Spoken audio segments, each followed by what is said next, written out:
So, we've all been seeing what Bob Arum, Carl Moretti, and everyone on Top Rank has been saying about Devin Haney. You can tell that they are trying to sabotage the career of Devin Haney, and they are trying to dethrone Devin Haney from his spot. And that is why they have sent in an absolute killer from the South, whose name is Brian Norman Jr. But all I gotta say is this: when God is with you, when you walk with Allah, no one, no man, or no one can harm you, because you're walking righteously, and most importantly, you have your faith in Allah. So what can we say about the situation between Devin Haney and Top Rank? I mean, they are doing what they're supposed to do. Devin Haney, if you actually think about it, he went to Top Rank, took all their belts, took all their stars' records, cemented his legacy, and dipped at 27 years old. And now, with Devin Haney being nearly 27 years old, Devin Haney now is about to fight one of the baddest boys on the planet, Brian Norman Jr., the killer from the South. I mean, you would be lying to yourself if you say that you expected Devin Haney to take this fight. No one expected Devin Haney to take this fight. And that is why Devin Haney has been one of my favorite fighters for the longest time. Not just because of his bravery, not just because of his incredible fighting style, but most importantly for what the man stands for. My Muslim brother, Devin Haney. I love everything about the man, and to be honest, I was there in his last fight. I was front and center, watching him versus Jose Ramirez, and I gotta be honest, I was extremely disappointed with the performance. But we gotta take this into consideration, what the man was battling throughout that year. I mean, he fought Ryan Garcia on April 20th, and he fought Ramirez at the beginning of May. So you're talking about a time period of 13 months of nothing but absolute chaos and adversity at the highest level. So we gotta take that into consideration. Devin Haney was fighting a lot of battles coming into that fight. Fighting a PED user like Ryan Garcia, taking a lot of punishment from him, getting dropped for the first time in his career multiple times in one night. The entire boxing world turned on him. But yet he dusted himself off and got back on the horse and fought a formidable opponent in Jose Ramirez. Now,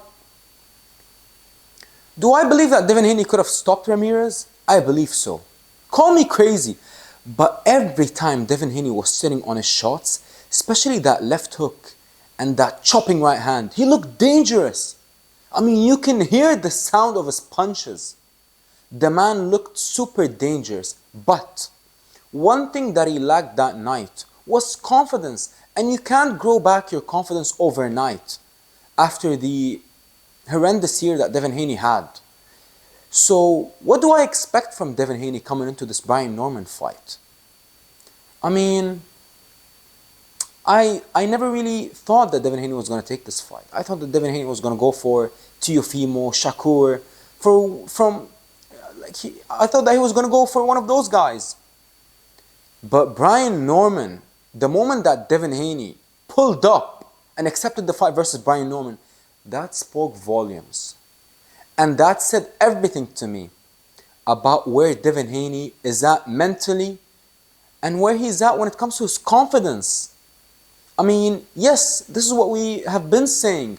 All Devin Haney really lacks from the old Devin Haney that we have all grown up watching is the confident Devin Haney inside the ring. Not just the confident Devin Haney outside of the ring, the way that he talks and walks and carries himself, but most importantly when he's inside that ring.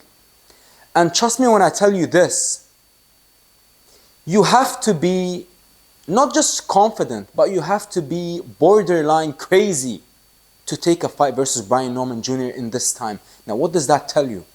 That tells you that Devin Haney's confidence, not only is it back, but it's at an all-time high. And you gotta favor Brian Norman Jr. in the fight. Brian Norman is naturally the bigger man, and the man has naturally fought bigger guys and bigger punchers throughout his careers. Now, have he fought anyone? Has he fought anyone as skilled as Devin Haney?